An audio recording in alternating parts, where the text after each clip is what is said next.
Kemudian kesalahan yang kedua yang sebenarnya itu ada kaitannya dengan kesalahan yang pertama tadi. Karena aku pengen diterima oleh orang lain, pengen bisa disayangi oleh orang lain, menyebabkan aku itu cenderung menjadi orang yang people pleaser. Artinya adalah yang penting gimana caranya supaya membuat orang lain atau orang yang di sekitar gue itu happy.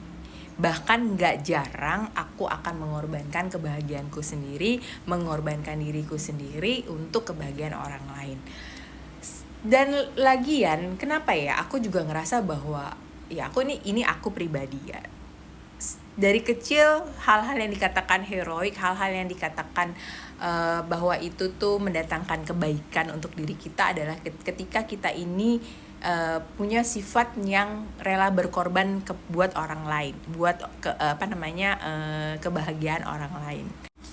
Dan menurut aku pastinya kesalahan yang kedua ini nggak cuma aku yang ngalamin, dan kalian mungkin saat ini juga masih ngalamin itu. Dan boleh nggak aku bilang, yang paling menyakitkan adalah bahwa kadang-kadang banyak banget orang take us for granted, ya nggak?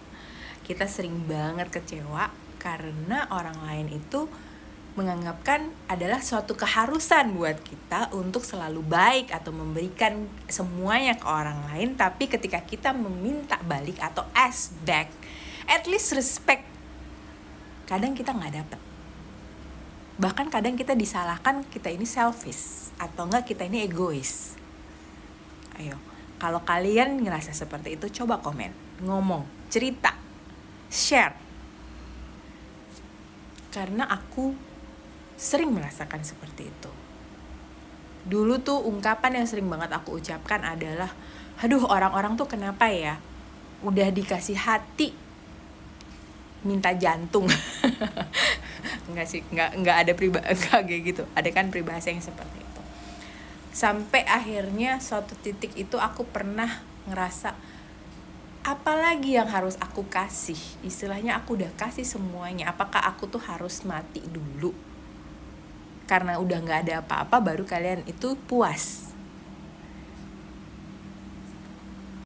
Nah kemudian apa sih yang menyebabkan aku tuh akhirnya terbangun dan aku meyakinkan diriku aku harus melakukan perubahan? Sebenarnya itu simpel, karena aku tuh pengen bahagia. Aku pengen ngerasa hidupku ini berarti. Bukan buat orang lain, yang paling penting adalah buat diriku sendiri. Gimana gue bisa berarti buat orang lain kalau buat diri gue sendiri aja gue gak merasa berarti gitu loh, ya kan? Dan itu aku cuma aku punya hak untuk bahagia kok. Emangnya aku tuh sejelek itu kah sebagai manusia waktu itu? Kalau aku menjadi diriku sendiri, emangnya sejelek itu kah sebagai manusia? Ya, yang pastinya encouragement word seperti bahwa you are beautiful as you are gitu kan. Yang paling penting adalah the become the best version of yourself. Ungkapan-ungkapan seperti itu, affirmation seperti itu tuh ngebantu aku. Tapi kan itu waktu hanya sekedar affirmation. Nah, untuk bisa mencari apakah benar hal itu memang seperti itu, ya healing journey itu yang aku lakukan gitu. Yang paling penting adalah aku belajar tentang self love, aku belajar tentang self respect, belajar tentang self compassion, dan intinya adalah belajar untuk mengenal diriku sendiri. Siapa sih sebenarnya aku, kelebihan kelemahan aku apa, kemudian kenapa orang ini mengatakan A tentang diri aku, kenapa aku harus melakukan A, aku harus melakukan B. Sampai akhirnya aku menemukan jawabannya, dan itu benar-benar membuka belenggu aku. Karena aku tidak lagi, yang paling penting adalah aku tidak lagi menyerahkan kontrol hidup aku ke orang lain, tapi aku pegang kontrol itu ke diri aku sendiri. Dan itu memang berubah luar biasa. Dan itu shape myself now. Dan apa yang gue rasakan adalah apapun yang terjadi dalam hidup aku, masalah gak pernah berhenti. Sampai sekarang masalah itu gak pernah berhenti. Yang aku rasakan perbedaannya adalah saya bisa dengan pelan-pelan menemukan cara, menemukan inner peace yang selama ini tuh aku dambain gitu loh.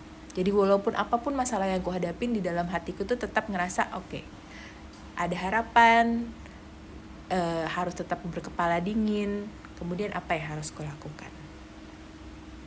Dan itu adalah perbedaan yang luar biasa. Nah, kamu juga bisa melakukan itu.